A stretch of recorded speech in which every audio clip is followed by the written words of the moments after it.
69,000 शिक्षक भर्ती के मामले में आरक्षण का मुद्दा और उस आरक्षण के मुद्दे के चलते 69,000 शिक्षक भर्ती में तमाम अभ्यर्थी अपनी नौकरी की बाट जोते जोते धरना प्रदर्शन पर उतर आए।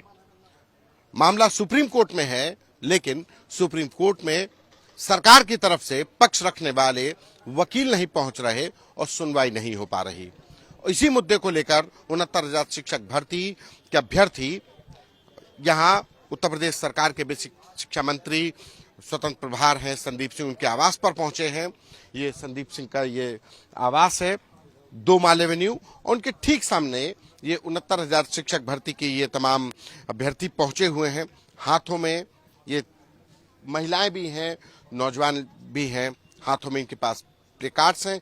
पिछड़े दलितों की यही पुकार, सुप्रीम कोर्ट में पैरवी करे सरकार। 69,000 शिक्षक भर्ती, क्या अभी तक आप लोगों की सुनवाई नहीं हो पा रही सुप्रीम कोर्ट से? मैं धनंजय गुप्ता देवरिया से। देखिए सर, 22 डेट लग चुका, लेकिन सरकार की तरफ से अभी तक एक भी अधिवक्ता जो है माननीय सुप्रीम कोर्ट में। एक तरफ बिहार में चुनाव में उत्तर प्रदेश का जो है उदाहरण दिया जा रहा है कि वहां राम राज चल रहा है।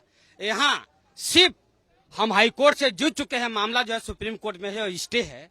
और यहाँ सरकार को जो है शर्म आती है, सरकार जबकि है पार्टी है, रिस्पोंडेंट है, लेकिन सरकार को शर्म आती है कि हम सरकारी अधिवक्ता को भेज करके कि पिछड़े दलितों का पक्ष रखे। केवल माननीय मुख्यमंत्री जी सिर्फ ट्वीट करने से नहीं हो जाएगा, सिर्फ राम राज कहने से नहीं हो जाएगा।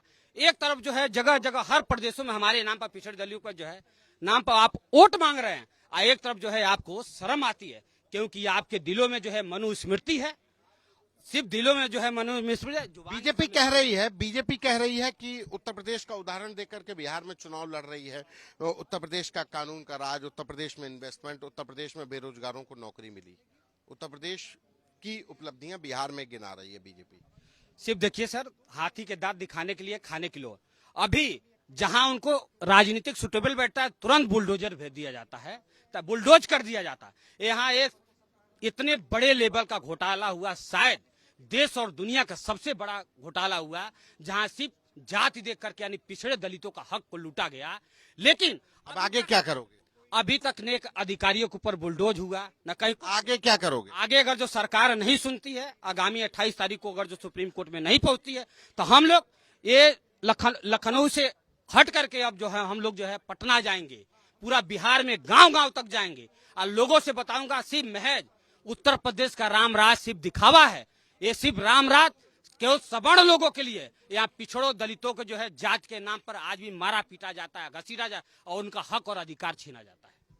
महिलाएं भी हैं इस प्रदर्शन में। योगी की सरकार में पिछड़े दलित कतार में महिलाएं में। आप लोगों के लिए तो आ पाना बड़ा मुश्किल, घर परिवार छोड़ करके आती होंगी, कैसे मैनेज हो रहा है? और सरकार कहती है कि हम तो महिलाओं के लिए खड़े हैं, दलितों के लिए खड़े हैं, और ये बातें तमाम अन्य राज्यों में योगी सरकार का, उत्तर प्रदेश का मॉडल दिखाया जाता है। जी सब, हम लोगों को तो पहली बात जो है यहाँ आने में इतनी मुश्किल होती है, घर परिवार से लड़के आना पड़ता है, और उसके बाद फिर जो है क्या कहते हैं, ये जो सरकार बीजेपी की कहती है कि जो है क्या कहते हैं महिलाओं के लिए ये है वो है, ऐसा कुछ नहीं, सिर्फ जुमलेबाजी है। ना तो महिलाएं सड़कों पे सुरक्षित हैं और ना ही उनके हक अधिकार को दिया जा रहा है। अब जैसे 69,000 शिक्षक भर्ती में 2700 हमारी बहनें हैं, लेकिन उनको जो है नौकरी से, उनको अपने पैरों पे खड़े होने से जो है रोक दिया गया।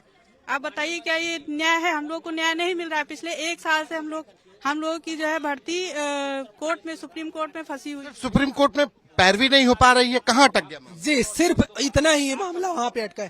सरकार रिस्पोंडेंट है, अगर वो एक डेट पे जाके वहाँ खड़ी होकर पैरवी करा दे तो मुश्किल से 2 डेट का ये यहाँ पे सुनवाई है, इससे ज्यादा नहीं।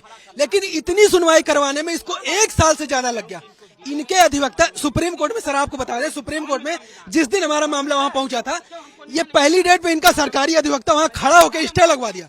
उसके बाद से लगभग 25 डेट लग चुकी, आज तक इनका सरकारी अधिवक्ता नहीं पहुंचा। लेकिन उसके बाद में हम लोग जब डेट लगती है उसके पहले हम 5 दिन 10 दिन हफ्ते भर पहले आके इन लोगों के आवाज पे हम लोग आंदोलन करते हैं, इनको बताते हैं कि आप वहाँ सरकारी अधिवक्ता भेज दिए, लेकिन नहीं। अब आज हम लोग यहाँ आए हुए हैं, कोई भी शिक्षा मंत्री, चाहे उप मुख्यमंत्री, चाहे मुख्यमंत्री, कोई भी हो, कोई अपने आवाज पे नहीं है, सब बिहार में। सबसे बड़ी बात ये बताइए कि आप लोग अब आगे क्या करेंगे? बिहार चुनाव में भी आप लोग जाएंगे सड़कों पर विरोध का बताने के लिए? क्या आप लोग कार्य योजना आपके जो साथी बता रहे हैं? देखिए, पहले तो हम लोगों को आंदोलन करने में इतनी समस्या इतने सालों से कर रहे हैं, यहाँ लखनऊ पहुंचने में इतनी सारी समस्याएं होती हैं, वहां जाना तो बहुत मुश्किल का काम हो पाता है। लेकिन ये आपका चैनल है, आप ये मीडिया है, इसके माध्यम से हम बताना चाहेंगे जो भी बिहार के वासी हैं, जो भी बिहार के लोग हैं, उनको अगर गुमराह करने का प्रयास किया जा रहा है तो आप लोग दिखाइए कि यहाँ उत्तर प्रदेश में पिछड़े दलितों के साथ डबल इंजन की सरकार क्या कर रही है। सिर्फ और सिर्फ वहाँ पैरवी करना है पिछड़े दलितों के हक में, और उसको पैरवी नहीं करवा पा रही। सिर्फ एक डेट पे पैरवी करना है, वो नहीं कर पा रही पिछड़े दलितों के साथ, और वो उद्धार करने की वहाँ बात करती है पिछड़े दलितों के हित साल से आप लोगों का मामला लंबित, साल से एक भी डेट पे सुनवाई नहीं हुई। 2500 डेट लग चुकी है वहाँ पे, एक भी डेट। एक साल से 69,000 शिक्षक भर्ती का मामला सुप्रीम कोर्ट में है और सुप्रीम कोर्ट में होने के बावजूद सरकारी वकील कोई पहुंचता नहीं है। सुप्रीम कोर्ट जो फैसला ले, लेकिन इनका दर्द इस बात का है कि काश सरकार की तरफ से कोई पक्ष रखता, कोई वकील पहुंचता तो सुप्रीम कोर्ट से भी इस मामले का फैसला हो जाता, तो इनको भी यकीन होता कि अब देश की सर्वोच्च अदालत ने फैसला कर दिया है। लेकिन दर्द इस बात का है कि एक साल से ज्यादा का वक्त गुजर चुका है और सरकार की तरफ से कोई पैरवी करने वाला नहीं है। सड़कों पर इसी तरीके से गाहे बगाहे तमाम लोग अपना घर बार परिवार छोड़ करके पहुंचते हैं और सिर्फ इस बात के लिए कि सरकार पैरवी करे। कैमरा पर्सन संदीप के साथ संतोष कुमार, आज तक।